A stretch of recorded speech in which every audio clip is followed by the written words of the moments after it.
Mais pequeno é o comparativo de superioridade do adjetivo pequeno e é um comparativo regular. Mais baixo, mais alto, mais forte, mais pequeno, segue as regras normais da língua portuguesa e desde sempre. Nunca houve uma época em que não se pudesse dizer mais pequeno. Agora, o que acontece é que mais pequeno também tem uma forma irregular, o menor, que nós, em Portugal, reservamos para alguns significados muito próprios e já falei disso noutro vídeo, não vou repetir.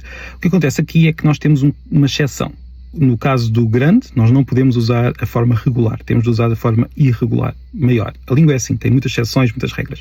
O que acontece é que no Brasil, e isto é o ponto onde eu queria chegar, por analogia com mais grande, que não se pode dizer, considerou-se ao longo do século XX que mais pequeno também era erro. Ou melhor, algumas pessoas começaram a considerar isto e convenceram as outras pessoas e hoje é visto como uma regra de etiqueta gramatical não dizer mais pequeno no Brasil. Em Portugal isto nunca aconteceu e nós dizemos mais pequeno sem qualquer problema, tal como dizemos mais baixo, mais alto e por aí fora. Só no maior barra mais grande é que temos a exceção e não dizemos mais grande. E há mais umas exceções, mas não vou falar delas aqui.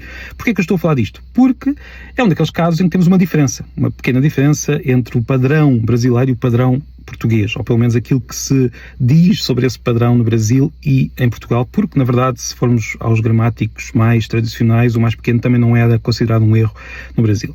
Mas eu quero dizer isto porque nós falamos muito destas pequenas diferenças, tanto entre países, como entre regiões, ou entre grupos. É nas diferenças que nós pomos todo o nosso interesse e começamos a discutir isto não é assim, tem de ser como eu digo, ou como eu dizia, quando, na verdade, grande parte da gramática não é discutida, porque nós simplesmente assumimos que é assim e nem percebemos que poderia ser de outra maneira. Ou seja, se nós imaginarmos a gramática como uma esfera, nós discutimos muito a superfície que anda a borbulhar e em que há pequenas diferenças e esquecemos que há todo o bolo, o núcleo dessa esfera que é sólido, igual e já é sólido há muito tempo. E estou a falar entre Portugal e o Brasil e os outros países, mas também até entre as línguas latinas e até as línguas indo-europeias. O que é que quer dizer com isto? Olha, reparem, na frase o homem foi à praia, nós não discutimos que isto está bem. No entanto, há línguas de outras famílias em que se diz homem à praia foi, com as palavras dessa língua. Ou seja, os artigos podem vir no fim, a seguir à palavra, ou seguir ao nome, os verbos podem vir no fim, os tempos verbais podem ser outros.